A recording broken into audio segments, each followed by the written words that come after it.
तुम्ही पाहत आहात MCN न्यूज मराठी। जळगाव जामोद नगर परिषद निवडणुकीच्या पार्श्वभूमीवर 30 नोव्हेंबर रोजी सशस्त्र पोलिसांचा रूट मार्च उपविभागीय पोलीस अधिकारी आनंद महाजन यांच्या नेतृत्वाखाली शहरातून काढण्यात आला।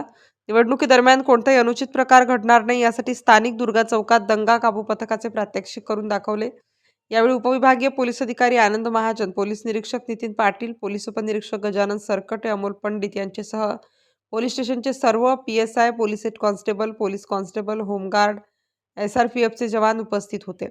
नगरपालिका निवडणुकीदरम्यान कोणताही अनुचित प्रकार घडू नये यासाठी पोलीस प्रशासन सज्ज झाले असून या निमित्ताने शहरात तगडा पोलीस बंदोबस्त तैनात करण्यात आला आहे। MCN न्यूज मराठीकरिता वैभव वडोदे, जळगाव।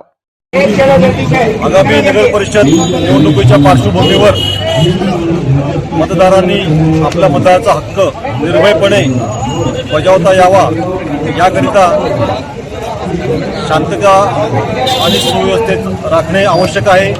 त्या अनुषंगाने जळगाव शहरामध्ये आज रोजी मॉक ड्रिल त्याचप्रमाणे रूट मार्च आयोजित करण्यात आला होता। त्या कामी आपल्या बुलढाणा जिल्ह्याचे पोलीस अधीक्षक माननीय श्री निलेश तांबे सर, अपर पोलीस अधीक्षक खामगाव श्री श्रीनिक लोढा सर आणि स्थानिक Jalgaon Jamod police station SRP group, त्याचप्रमाणे होमगार्ड यांच्या मदतीने यांच्या सहकार्याने आम्ही जळगाव शहरामध्ये रूट मार्च आयोजित केला। त्यानंतर दंगा काबू योजनेची रंगीत तालीम या ठिकाणी घेण्यात आलेली आहे आणि आगामी निवडणुकामध्ये सर्व मतदारांनी निर्भयपणे आपला मतदानाचा हक्क बजवावा ही असे मी जिल्हा प्रशासन पोलीस प्रशासनातर्फे आवाहन करतो।